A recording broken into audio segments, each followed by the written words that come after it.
घराट में पहुंचने से पहले एक ही बात का डर लगा रहता है कि हमसे पहले वहाँ पर कोई आ गया होगा। घराट में जाने के लिए दो जगह के रास्ते हैं और यहीं से रास्ता थोड़ा बहुत शॉर्ट भी है। गांव के पहाड़ी घराट होते हैं। दो घराट बचे हुए हैं। आजकल बरसात का टाइम नहीं है ना, तो पानी का स्तर कम हो जाता है। तो नहरों में से भी पानी का रिसाव बहुत ज़्यादा हो रहा है। मशरूम पहाड़ों में बहुत ही ज़्यादा होता है। इतना ही पीसा था मैंने नीचे। अब मैं अपना जो गेहूँ का अनाज है वो अपने ताऊजी लोगों के वहाँ पर पीसने वाला हूँ। वो पूरा फट गया था ना, थोड़ा बहुत इसके मेरा टाइम स्पेंड भी हो जाता है। जल्दी क्यों नहीं लाया? कल ही पता चला कि ये हेल्थी होता है, इसकी जड़ें। सुबह के मौसम की बात करी जाए तो चटकती हुई धूप तो गांव में नहीं आ रखी है, लेकिन चारों तरफ मौसम बहुत बढ़िया हो रखा है क्योंकि कल बहुत ज़्यादा बारिश हुई थी गाँव में। तो हेलो जी, नमस्ते, प्रणाम आप सभी लोगों को। बहुत बहुत स्वागत है आप सभी लोगों का हमारे एक नए व्लॉग में, हमारे गांव नामिक गांव के इन खूबसूरत वादियों से।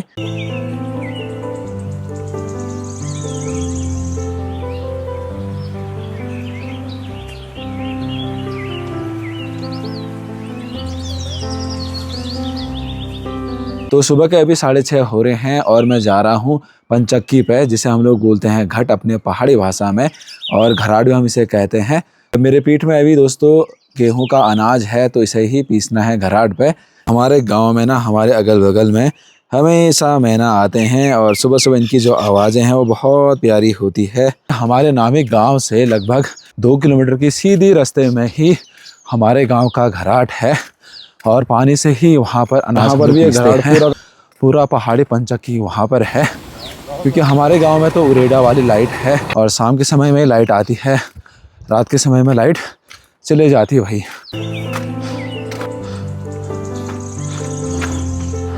और मैं जा रहा हूँ नेकम साइड वाले रास्ते से और यहीं से रास्ता थोड़ा बहुत शॉर्ट भी है। अचानक से कालू भी मेरे साथ आ गई है, इसने तो मेरे साथ बहुत ज़्यादा ट्रैकिंग कर रखा है।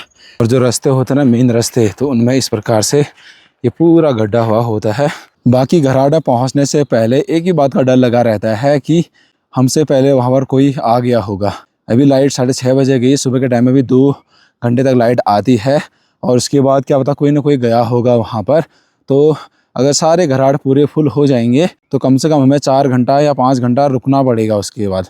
और ये इस प्रकार से ये रस्सियाँ हैं, रस्सियाँ इस प्रकार से लगाते हैं, तो ज़्यादा भारी होता सामान तो यहाँ पर भी दिक्कतें हो जाती हैं। और साथ ही दानपुर घाटी के इन पहाड़ों में देखिए अभी प्यारी प्यारी धूप भी आ रही है।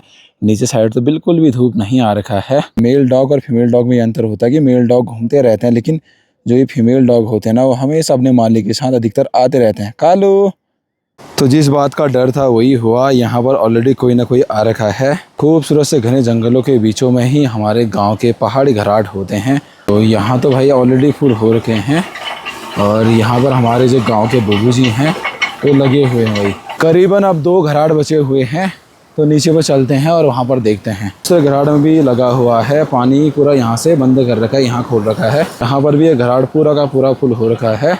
सुरेश लोगों का ये वाला घराट खाली हो रखा है, तो इसी में हम लोग अभी अनाज पीसते हैं। तो यहाँ साइड से पूरा पानी आ रहा है और यहाँ पर अगर घराट लगा होता तो यहाँ पानी जाता। पनियालू में पानी को लाना पड़ेगा। बीच में कुछ इस प्रकार से लकड़ी होती है, इस लकड़ी को पूरा उठाना पड़ता है। उठा के इस लकड़ी को यहाँ डालना पड़ता है। यहाँ से अब ये पानी इधर नहीं जाएगा। अब यहाँ से पनियालू में पानी जा चुका है, तो घराट अब वहाँ पर पूरे पत्थरें जो हैं घूम रही होंगी। जब हमारा पूरा अनाज पीस जाएगा तो ये वाला जो लकड़ी है वो फिर से यहाँ पर लगाना पड़ेगा। सुरेश लोगों का जो घराट है वो भी अच्छी तरह यहाँ पर घूम रहा है, तो घराट यहाँ पर पूरा तरह काम कर रहा है भाई। जिनका ये घराट है, इस घराट में थोड़ी बहुत खराबी आ गई है, तो यहाँ पर भैया जी सुधारने में लगे हुए हैं। और घराट तो अभी भाई पूरा का पूरा कम चल रहा है, तो पहले इसकी मरम्मत करनी ज़रूरी होगी। अरे भैया जी तो जाने वाले हैं अभी बैलगाड़ी पे अपने बकरियों के साथ, और इनका जो घराट है ये यही है। पानी वाले घराट में ना सबसे ज़्यादा मुख्य रोल होता है पानी का। तो गांव से थोड़ी बहुत दूरी में ही नहर है और वहाँ पर थोड़ा बहुत देखना पड़ेगा कि पानी का स्तर कितना ज़्यादा कम हो रखा है या ज़्यादा हो रखा है। तो नहरों में तो पानी यहाँ पर देखने को मिल ही रहा है, लेकिन कहीं कहीं पर लीकेज भी हो रखा है। और साथ ही यहाँ पर नदी का स्तर भी आजकल पूरा कम हो रखा है, जिससे पानी कम आ रहा है। तो कहीं कहीं पर नहरें इस प्रकार से लीकेज हो रही हैं, तभी पानी का स्तर कम हो जा रहा है। बाकी यहाँ पर देखिए छोटे छोटे गुच्छी मशरूम, मोरल मशरूम आपको देखने को मिल सकते हैं। ये कल रात के टाइम में उगे हुए होंगे, बट ये बहुत ज़्यादा छोटे हैं ना, तो इसलिए मैं इनको बिल्कुल भी नहीं तोड़ूंगा। और ये वाले टाइम में तो दोस्तों गुच्छी मशरूम पहाड़ों में बहुत ही ज़्यादा होता है।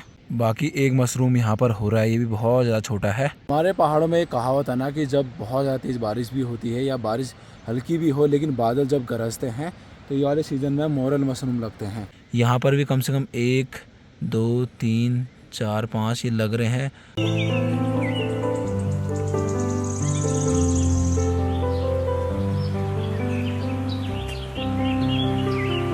बाकी पहाड़ों में भी आजकल आप लोगों को बुरांस के फूल बहुत ज़्यादा बढ़िया बढ़िया देखने को मिल सकते हैं। आजकल बरसात का टाइम नहीं है ना, तो पानी का स्तर कम हो जाता है। घराटों में भी पानी कम आने के कारण अनाज भी बहुत ज़्यादा स्लो पिसता है।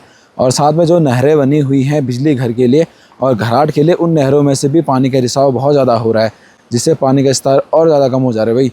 मतलब कम से कम और टाइम तो 5 घंटे लगते हैं घराट पे, आज ज़्यादा से ज़्यादा 7-8 घंटे लगेंगे। अब तो सुबह का टाइम भी हो गया है, तो सारे पशुएं जंगल की तरफ जा रही हैं। तो देखिए कुछ इस प्रकार से स्लो टाइप का यहाँ पर घराट चल रहा है, और टाइम तो बहुत तेज़ चलता है।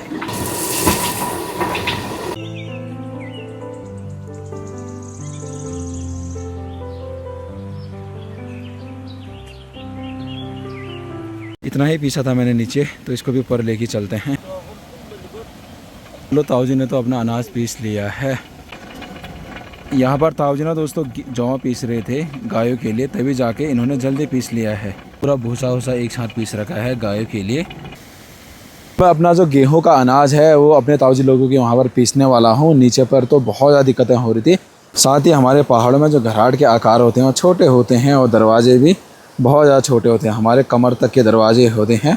और साथ में अधिकतर लोग तो सालम घास से ही ये छत डालते हैं।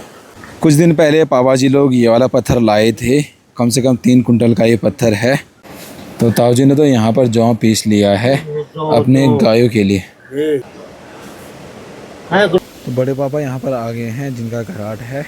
तो घराट में थोड़ी बहुत प्रॉब्लम आ गई है, तो उसको सुधारने में लगे पड़े हैं।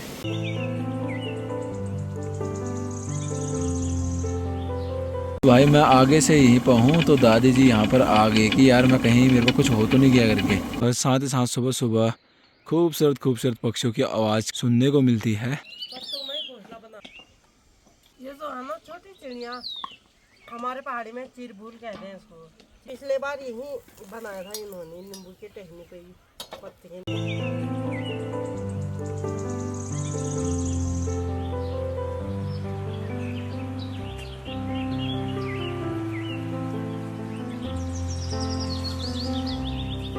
जिनके घराट में हम लोग अनाज पीस रहे हैं वो इन ताऊ जी लोगों का ही है। और हाल ही में इनके पास देखो भाई एक छोटी सी बच्ची भी हो रखी है। बाकी घराट पर तो अभी दादी जी है, और दादी जी ही अनाज को पीसेंगी, हम लोग घर का काम करेंगे छोटा मोटा। तो ताऊ जी तो जा रहे हैं अभी गुगान पानी साइड मधुमक्खियों को पकड़ने के लिए, और फेस में लगाने के लिए ये जाली बना रखा है जिससे मधुमक्खियाँ ना चटकाएं। बाकी मीना तो अंदर काम करने में लगी हुई है, तो सृष्टि को मैंने पकड़ रखा है, और इससे थोड़ा बहुत इसका मेरा टाइम स्पेंड भी हो जाता है। बहुत जल्दी मेरी बिटिया का अन्नप्राशन भी होने वाला है। और रमेश अंकल लोगों के यहाँ पर मकान में देखो भाई पूरे के पूरे अब सीमेंट लग गया है और सूख भी गया है। तो दादी जी के लिए खाना पहुँचाने के लिए मैं जा रहा हूँ अभी घराट पे। ताऊ जी भी हमारे सुबह घराट आए हुए थे और घर पे आ गए हैं।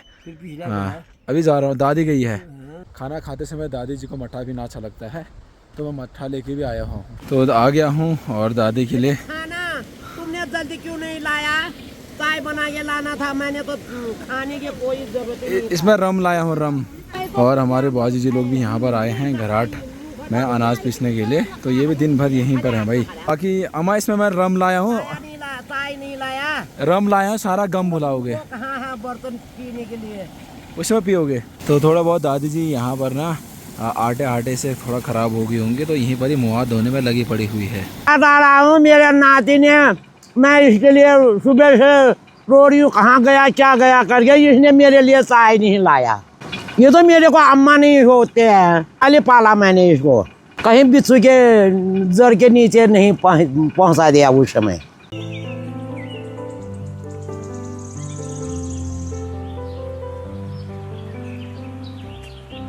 अभी देवता पुण्य है और क्या कहते हैं तेरे लड़की का अन्नप्राशन है, क्या घाट क्यों बिखरा, क्या करा तू भी खाएगा? अभी कितने लोग आते हैं खाने में, आटा खत्म हो गया होगा तब आया होगा ना। यहाँ घराट में 7 मिलन, यहाँ नीचे ऊपर घराट है, ये भी घराट आ रहा है, मैं भी घराट आ रही हूँ। पीस रहा हूँ, हम आटा बना के ले जाएंगे घर।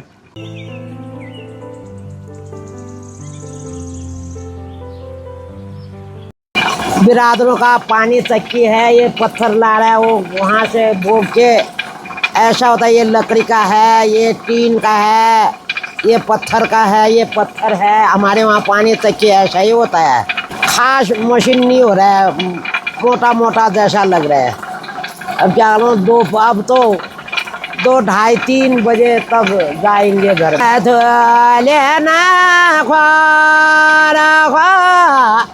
मेरी रोना गोरंग बाबारा आवाज ना मी कधी चाचर गया दिसी तुझे चाचर शीर नहीं बघू पुढे जाब घास का सोनमली दादुले रोगायचा बाल काला दुख जिया या दिल दुखजा। ये जो पुराने घराट आपको देखने को मिल रहे होंगे, ये हमारे पहाड़ के पुरानी धरोहर मानी जाती है। आज भी हम लोग अपने अनाज को घराट में ही पीसते हैं और धीरे धीरे समय के साथ साथ अब इन घराटों का प्रचलन भी कम हो रहा है। पहले तो यहाँ पर लगभग 8-9 घराटे थे, अब यहाँ पर कम से कम 4-5 घराटे ही बच गई हैं और आधे लोग तो अब चक्की, जहाँ पर बिजली वाली चक्की है, वहाँ पर ले जा रहे हैं अपना अनाज पीसने के लिए, समय बचाने के लिए, क्योंकि 5-6 घंटे तो यहाँ पर लग ही जाते हैं। गांव से लगभग 2-3 किलोमीटर की दूरी में ये घराट है और पूरे जंगलों के बीचों में छोटे छोटे मकान आपको देखने को मिल रहे होंगे, जिनकी खूबसूरती बनावट काफ़ी ज़्यादा प्यारी है और अपने और आकर्षित करती है। और घराट बनाने में भी बहुत ज़्यादा मेहनत लगती है और दिमाग का काम भी होता है।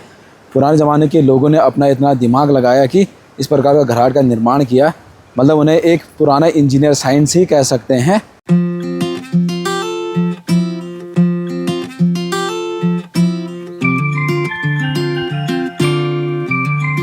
बाकी ये सचिन लोगों का यहाँ पर बकरी चरवाहों का ही जगह है। ये लोग अभी कुछ महीनों के बाद यहाँ पर आने वाले हैं। अभी मैं यहाँ पर ना जंगली गुलाब के फूल के पत्ते भी ले जा रहा हूँ खरगोशों के लिए। इसमें नए नए कोपले आ रहे हैं ना, एकदम कोमल वाले हैं, तो जो छोटे छोटे बच्चे हैं खरगोशों के, तो उनको ये काफ़ी अच्छा लगता है और ये वो आसानी से खा भी लेते हैं। इनको जंगली गुलाब के फूल के पत्ते पसंद आ गए हैं, सारे के सारे खाने लग गए हैं। चेरी का पूरा फैमिली देखिए भाई। मीना तो यहाँ पर आगे से कपड़े धोने में लगे हुए हैं, ज़्यादातर मेरे ही कपड़े हैं भाई इसमें। मतलब एक कपड़ा जैसे आज लगाऊंगा ना, कल अगर उतार दिया मैंने तो वो धोना हुआ सीधे, नहीं गंदे हो जाते हैं, गंदे हो जाते हैं। इतना गंदा भी नहीं हो भाई जितना सोच रहे हो। वो तो अभी देख सकता देखा अपनी। बाकी इसने देखो भाई इतने सारे कपड़े धो दिए हैं, अधिकतर इसमें मेरे ही कपड़े देखने को मिल रहे हैं। ये सूट मेरा नहीं है दोस्तों ये सूट मीना का है और मैं अपने घरवाली के लिए ये लाया। शाबाश, बहुत अच्छा बहुत अच्छा। हाँ ये लाया हूँ मैं खाने के लिए, मैंने लाया हूँ खाने के लिए सच में। तो बाकी इसके जड़ को मैं खाने वाला हूँ, ये काफ़ी ज़्यादा हेल्थी होता है। शामकन्या बोलते हैं, ये बहुत ही ज़्यादा बड़े बड़े होते हैं और मुझे भी ये कल ही पता चला कि ये हेल्थी होता है। इसकी जड़ें सेहत के लिए बहुत अच्छी होती हैं करके। तो मीठा भी नहीं हो रहा है, तीता भी नहीं हो रहा है, एकदम नॉर्मल सा पानी पानी टाइप वाला है। बाकी कल ही पता चला कि ये बहुत ज़्यादा हेल्थी होता है। ऊपर का नहीं खाना है बल्कि जड़ का खाना है। बाकी उधर साइड देखिए पहाड़ों में बर्फ़बारी और बारिश हो रही है। पूरा का पूरा मौसम देखेंगे तो पूरा बारिश ही बारिश हो रही है और नए नए पत्तियां भी लग रही हैं पेड़ों में। शाम के 3:30 हो गए हैं और मैं जा रहा हूं घराट पे। सुबह के टाइम में जो अनाज लाए थे अभी तक तो पिस गया होगा।